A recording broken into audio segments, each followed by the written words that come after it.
Ассаламу алейкум, құрметті достар. Біз бүгін SolidWorks программасында ресми түрде енді бастаушыларға арналған бірінші сабағымызды бастайтын боламыз.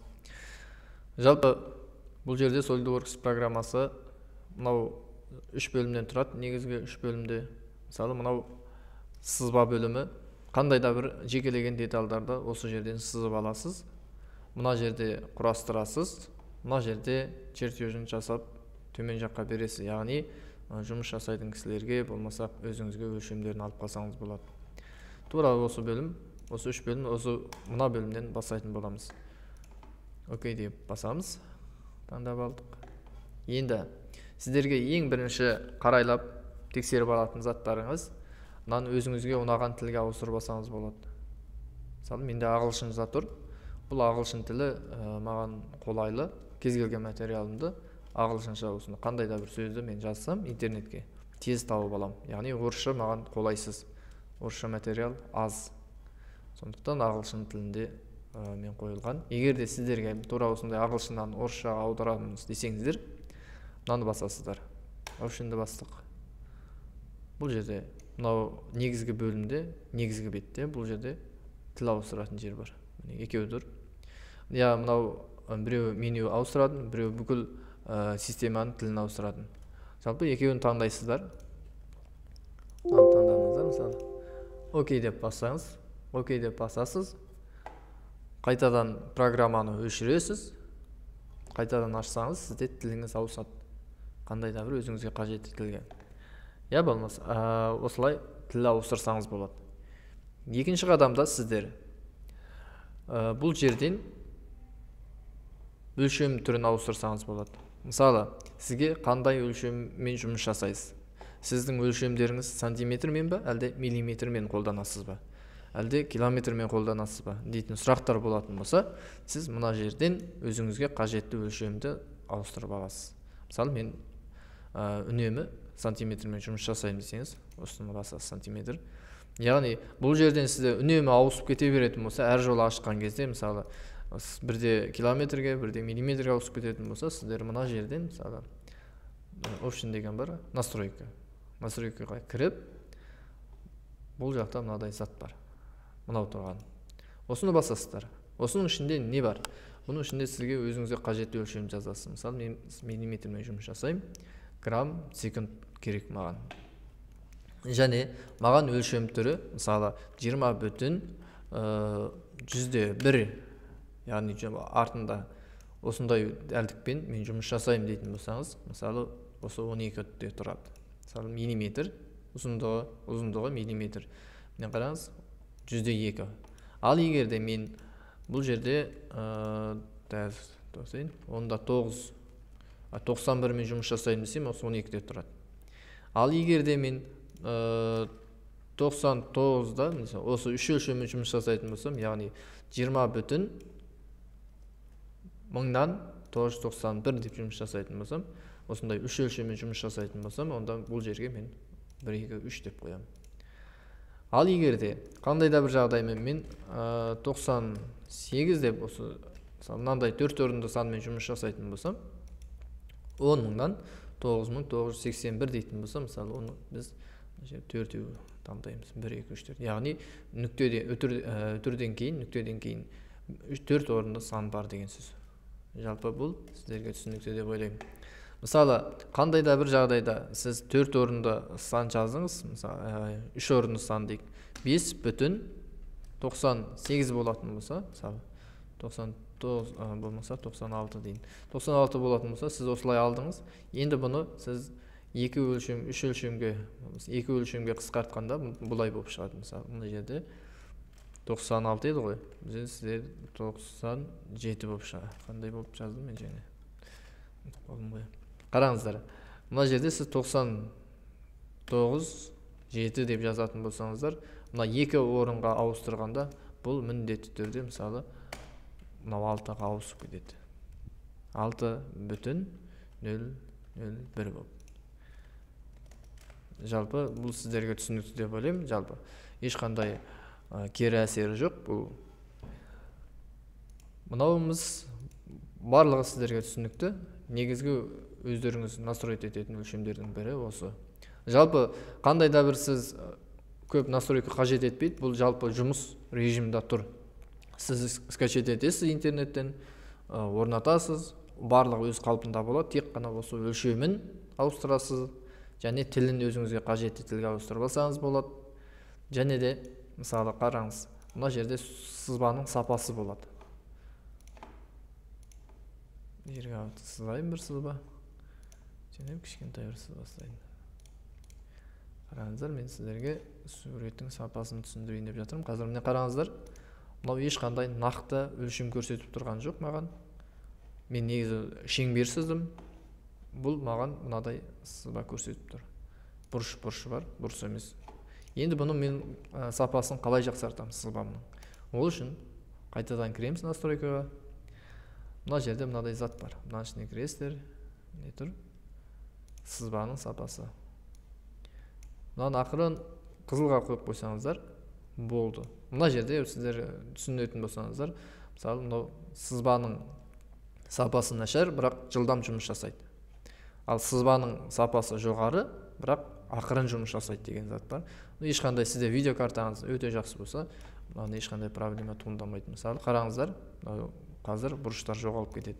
Окей деп бастым, міне. Я болмаса енді сізге компьютеріңіз қандай да бір қиыншылықтарға жолығып жатыр, ақырын жұмыс жасап жатыр, онда сізде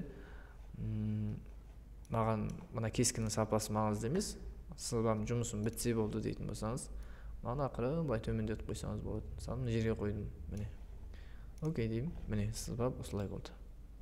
Көріңіздер, жалпы бұл сондай сізге қалай ыңғайлы. Негізі сызбаның қалай, программаның қалай жұмыс жасауы, компьютеріңіздің қалай жұмыс атқаруы осыған байланысты болады. Сызбаңыздың сапасына. Мысалы осы жерге дейін қойып қойыңыздар, мысалы былай қойып қойсаңыздар болады. Егер де видеокартаңыз жақсы болса, мынада тұра берсін. Окей дедік. Бітті. Біздің сызба осылай міне. Ешқандай мін жоқ, тұнық жақсы көрсетіп тұр. Ал енді бұны өшірейін мен сіздерге. Жалпы функциямен таныстырып өтейін. Мына жерде не, бұл не зат дейтін болсақ, жалпы бұл сызба кеңістікпен жұмыс жасайды, X, Y, Z бойынша. Яғни алды, мына жерде қазақшасы, алды, үсті және оң жағы дейді. Мысалы сіз қай кеңістікті қолдансаңыз да өз еркіңіз, қалай білесіз, солай қолдана берсеңіз болады, ешқандай мәселе туындамайды ол жағында. Мысалы топ плейні басамыз, үстіңгі бөлім, бұл скетч басамыз. Бұл орысша эскиз деп тұруы мүмкін. Просто бұл менде тіл басқа, сіздерде тіл басқа болуы мүмкін, бірақ орын-орнымен тұрады. Ешқандай проблема жоқ сіздер жұмыс жасау барысында. Осылай сіздерде мысалы мынау скетчпен жұмыс жасау үшін қандай да бір кеңістік талдауыңыз керек. Мына қараңыздар, бастық.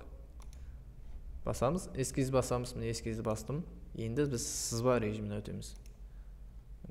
Сызбаны өзі көрсетеді. Мынау көрдіңіздер, сары сызық жанып тұр қазір. Басамыз. Міне. Көрдіңіздер, былай істедік. Сызба сызылды. Енді бұның, мысалы мынау 180 градуспен дұрыстайтын болсақ, не істейміз? Сызбаны талдаймыз. Мына жерде көрсетілген басамыз. Яғни горизонталь түрде көрсетіп береді. Горизонталь түрде, міне, осылай дұрыстасаңыздар болады. Сосын былай қойдық.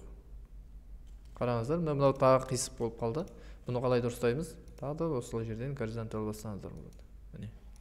Сызбамыз осылай дұрысталды. Ендігі кезекте тағы бір түсіндіретін нәрсе.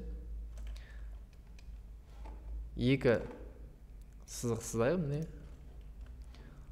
Біреуі былай тұрсын. Мына екеуін мен параллель қылып жасайтын болсам, параллель қылып жасағым келсе, бірінші контрол басасыздар, екеуін контрол басып тұрасыздар. Екеуін бірдей таңдап алдық, міне, контрол басып. Енді мына жерде параллель деген тұр, неше параллель. Параллель басамыз. Екі сызықта бізде параллель болды. Жалпы бұл ромбы сызғанға таптырмайтын құрал. Міне. Енді қараңыздар. Мынау екі өлшем бізде екі түрлі болды.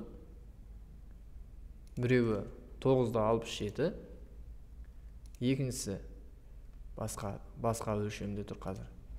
Енді екеуін бірдей өлшемге қалай келтіреміз дейтін сұрақ туындайтын болса, мына екі сызықты тағы да контрол басып таңдап аласыз. Сосын мына жерде тең деген сурет бар. Тең басасыз.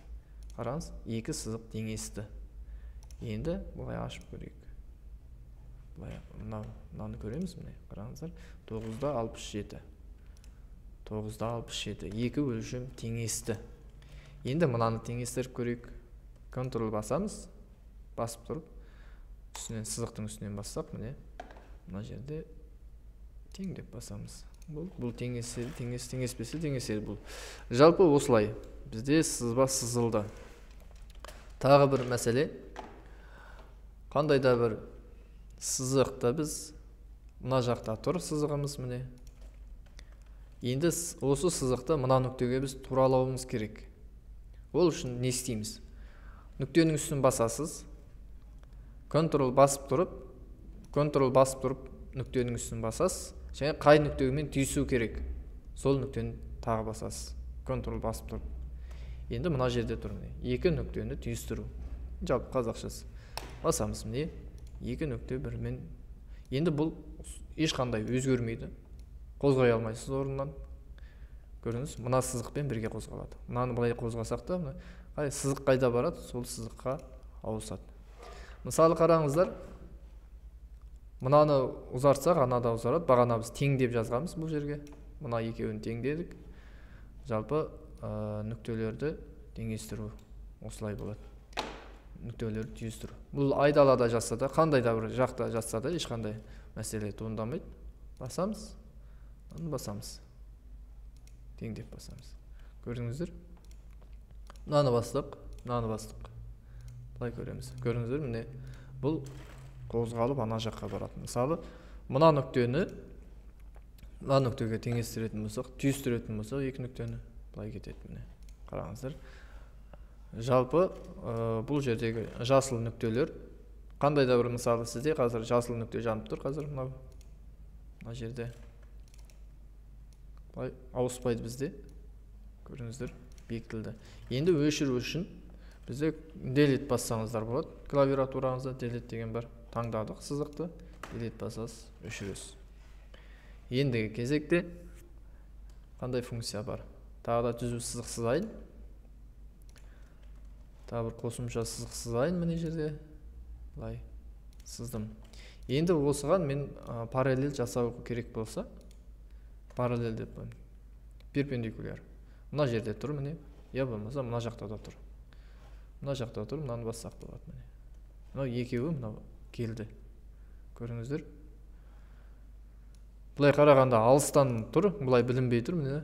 Қараңыз, міне. Мынау екі сызып бір-біріне перпендикуляр деген сөз. Мынаның нүктесіне, ортаңғы нүктесін алып келейік, мына сызықты, мысалы, қандай да бір сызықтың ортасына мына көрсетеді, міне. Көрдіңіздер? Ортасын ақырын жылжытсаңыздар, сары сызықпен жанады, міне ортасын көрсетеді. Так, енді мына сызықты мынаның ортасына әкелу үшін бізде ақырын бассақ, мысалы, мынаны таңдап аламыз бірінші, контрол басып, сосын мынаны ақырын бойлап отырсаңыздар, сары сызық, сары нүкте жанады, басамыз. Екеуін таңдап алдық. Бұл жерде мынау қалай келмей қалды. Міне осылай келдірсеңіздер де болады. Мысалы, ақырын жылжытыңыздар, осылай алып келсеңіздер де болады, міне. Сары ортасына. Я болмаса осы жерге. Енді бұл бірікті екеуі. Мүлдем ажырамайды. Біз ажырату үшін, екеуін бөлу үшін бізде өшіру керек. Не болмаса мына жерде мынадай таңба болады, міне. Тура осы таңбаны өшірсеңіздер, мынау екі сызық бір-бірінен алынады. Қазір мынамен бекітілген еді бағана. Міне, дәл қазір қозғалмай тұр. Өйткені не? Мынаған бекітілген. Мынау ұстап қалды деген сөз. Мысалы қараңыз. Мына жерде не үшін көрсетпей тұр, соны таңғалып жатыр мен. Тура осы жердегі мынау сары нүктені біз алып тастасақ болатын еді. Жасыл болады мына жерде. Келесі жолы ақырын көресіздер. Қараңыздар міне. Мынау параллель. горизонтал жатқан сызық, бұны ауыстырып алып тастасаңыздар болады. Міне енді бұл горизонтал емес, былай да қозғала береді. Міне енді бұл қозғалмайды бізде. Міне қараңыздар, мынаны да горизонтал деген сызығын алып тастасаңыздар, міне бұл ары бері қозғала береді. Мына жерде мынау перпендикуляр деген тұр, міне вертикал деген тұр. Бұны да біз өшіріп тастасақ болады. Мысалы белінен бір басасыз, вертикал деген таңба шығады, делет басып өшіріп тастайсыз, и болды. Міне осылай формасы өзгеріп береді. Мынаны да мысалы вертикал дегенді алып тастаймыз. Белінен бір бассаңыздар көрсетеді өзі. Сосын жасылды басасыздар. Бастық. Міне вертикал деген таңбасы бізде алынып тасталды. Жалпы бұл сондай функция. Енді біз бұны мынаны вертикал жасау үшін не істейміз? Мына жерде белінен бір басасыздар, вертикал деген таңдайсыздар. Мына белінен бір басасыздар, вертикал деген таңдайсыздар. Міне біздің сызық келді. Енді мынаны бір басып, мынаны горизонтал деп таңдайсыздар. Мына горизонтал бола салады, міне осылай. Енді мынандай функция бар. Мен мынаның бойына мен шеңберлер сыздым, яғни тесіктер. Мынау бір менің заготовкам дейін, темір, мысалы,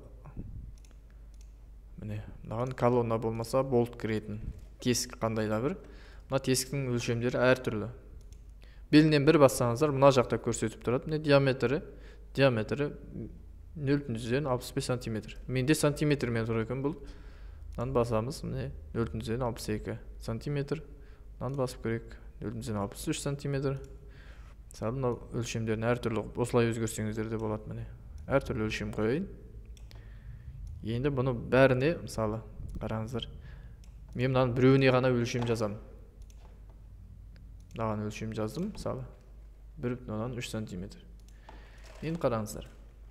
Мынаның қалған шеңберлердің барлығын осы өлшемге келтіру үшін барлығын жеке-жеке таңдап аламын. Ctrl басамыз, таңдап аламыз. Жеке-жеке таңдап алдық. Және мынаны талдаймыз, төртеуін. Енді тең деп бассақ, міне біздің қай өлшемі жазылған фигураның размеріне келеді. Яғни, қараңыздар, мен мынаны кішірейтейін. 0,5 дейін. Міне. Тура осыны біз жалпы барлығын таңдап аламыз, шеңбердің бәрін. Тура осылай таңдап алдық. Ctrl басып тұрып таңдайсыздар. Енді біз тең деп бассақ, міне, барлығы осы өлшемге келеді. Енді қараңыздар, біреуі мына жақта, біреуі ана жақта тұр. Міне. Мынау екеуі бір сызықтың бойында болғанын қаласаңыздар, екі нүктені таңдайсыздар, және вертикал деп басасыздар. Міне екі сызық бір нүктеге келді. Мынаны басасыздар, және екеуін басасыз. Барлығы Ctrl басып тұрып істейсіздер. Вертикал деп таңдадық. Енді мына шеңбер бір нүктенің бойында болғанын қаласаңыздар, мынаны басасыздар, және мынаны басасыздар. Бұл жерде горизонтал деп таңдайсыздар. Көрдіңіздер? Енді мына екі нүктені неде болғанын қаласаңыздар, горизонтал деп басасыздар. Тура осындай. Ешқандай қиындық тудырмайды. Өте оңай программа. Жалпы бұл жерде сіздерге түсіндірейін деп отқанымыз бағанағы жасыл сызықтар. Яғни мына жердегі мына функцияларды түсіндіру мақсатында болған. Бүгінгі сабақтың тақырыбы жалпы настройка жасау, және сызықтарды сызып үйрену, және мына таңбалармен сіздерді таныстыру болған. Негізі көптеген сызбаның барлығы осы мен жұмыс жасалады. Өйткені бұл сізге жұмыс жасауды барынша максималды түрде сізге оңтайландырып, ыңғайлап береді. Жалпы бұл осылай. Енді біз өлшемді қалай жазуымыз керек? Өлшемді жазу үшін бізде мынадай заттар бар. Біз көбінесе мысалы мына автоматты түрде өлшемді жазады өзі. Мысалы шеңбер болса шеңбер, диаметр қойып береді, ұзындық болса ұзындық қойып береді. Мысалы сізге бұл сантиметрмен тұр қазір. Мына жақта ауыстырмай-ақ сіз бұл жерге мысалы 12, мысалы мен жерге 133, яғни 330 қараңыздар, 13 деп тұр, бұнымыз 13 135 сантиметр еді ғой. Мынаны сантиметр бітіп бассақ, интер бассам, мысалы мынау 135 сантиметрге кетіп қалды. Енді бұны не істейміз? мына сызықтың үстін бассаңыздар, сызықтың үстін басасыздар. Санның үстін бассаңыз, осы жерден ауыстыра аласыз. Егер де сызықтың үстін бассаңыздар, мына жақта шығады. Міне, бұл жерге сіз 135 миллиметр деп жазсаңыз болады. Миллиметр деп жазсаңыз, бағана мына жерде сантиметр, миллиметрге ауысып кетеді өзінен. Миллиметр. 135 ағылшын тілін айтып қойды. Миллиметр. Окей дейміз. Міне. Дәл қазір міне 13,5 сантиметр болды. Мынаны да солай істесеңіздер болады. Мысалы, жаздық. Бұл жерде сантиметрмен тұр қазір. Бұны не істейміз? Сызықтың үстін бассаңыздар, мына жерде 45 миллиметр деп жазсаңыз болады. Міне 45 миллиметр болды. Тура осылай өзгертсеңіздер бола береді. Енді қараңыздар. Мына жерде қандай да бір сіз мынаны ары беріде қозғалта алмайсыз. Сізге мынаны өзгерту керек болып тұр. Өлшемін ауыстыру керек. Енді не істейсіз? Ол үшін бетінен бір басасыз. Қараңыз, мына екеуі тең деп тұр. Көрдіңіз бе? Тең деп тұр. Осы біз тең деген знакты алып тастаймыз. Біз қайсысын өзгертеміз? Соның знагын алып тастаймыз. Тең деп тұр. Осы теңді аламыз қазір. Теңді алып тастаймыз. Қараңыздар, ақырын созыңыздар. Өзгермеді ме? Ендеше мына теңді алыңыздар. Ақырын созыңыздар, міне, енді өзгерді. Көрдіңіздер ғой? Енді былай қозғайық. Мынада былай қозғалынбай тұр. Яғни дербес өзі қозғалмай тұр. Яғни мынаның орнын ауыстыру керек. Мыналарға тиіспейтін болсақ, міне қараңыздар. Енді не істейміз? Ол үшін тағы да мынаны басасыз белінен. Мына жақта міне горизонтал және вертикал дегенді алып тастайсыздар. Мына қараңыздар, белінен бір бастық, міне жасыл сызық жанында. Осы жасылды дәлет басып өшіресіз. Енді бұл былай қозғала береді. Қараңыздар, былай қозғалып тұр. Мынау енді мынаны алып тастау керек. Ол үшін мынаны жасылды басасыз, сызықты өшіресіз. Міне қараңыз, мынау дербес бір деталь ретінде қарастырылды. Жалпы бұл сіздерге түсінікті деп ойлаймын. Мына жердегі мына функциялар өте қолайлы, өте кеңінен қолданыс тапқан, өте жақсы функциялардың қатарынан болып саналады. Так, енді өлшемді жаңа түсіндіріп өттім. Негізгі ең көп қолданылатын, мен мысалы үнемі осыны қолданамын. Өйткені маған бұл қолайлы. Қараңыздар, мысалы мына жерге мен 150, қараңыздар, мынаны өшіп тастайын, бастық дерет басамыз, смарт тұр. Енді мына жерде қараңыздар, мына жерде 1,49 сантиметр деп көрсетіп тұр. 1,49 сантиметр. Енді мына жерге мен тұрамда 150 миллиметр деп жазсам болады. Осы мама деп миллиметрге ауысты. Қараңыздар. Мен басқа өлшем жазып бердім. Қараңыздар, 150 миллиметр деп жаздым. Окей. Міне 150 миллиметрге ауысып кетті. 15 сантиметр. Енді бұны мен 15 миллиметр деп жазсам болады. Міне 15 миллиметр. Тура осы жерден сіздер километр деп жазсаңыздар да болады. Мысалы 15 километр деп кетті. Жалпы сіздерге бұл түсінікті деп ойлаймын. 15 километр. Өлшем келмейді дейді. Жалпы осы жерден сіздер өлшемді ауыстырсаңыздар болады. Так, ендігі кезекте енді түсіндірейік.